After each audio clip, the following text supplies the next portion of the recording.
Hello kids, welcome to cat Gowda kids. ಬನ್ನಿ ಮಕ್ಕಳೇ, ಇವತ್ತು ನಾವು ಕನ್ನಡ ವರ್ಣಮಾಲೆಗಳನ್ನು ಅ ಇಂದ ಳವರೆಗೂ ಕಲಿಯೋಣ.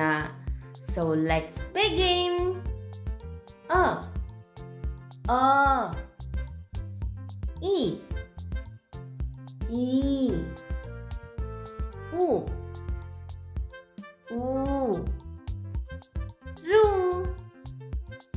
ಇ ಎ ಐ ಓ ಓ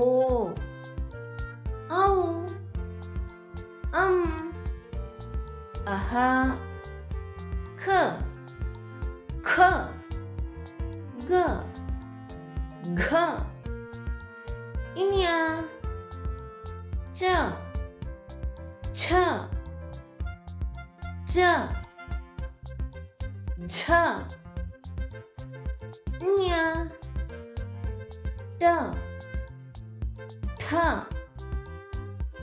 ಡ ಢ ಣ ತ ಥ ದ ಧ ನ ಪ ಫ ಬ ಭ ಮ ಯ ರ ಲ ವ ಶ ಶ ಸ ಹ ಳ. ಈ ವಿಡಿಯೋ ನಿಮಗೆ ಇಷ್ಟ ಆಗಿದ್ರೆ please like, share and subscribe our channel. Thanks for watching. Bye bye.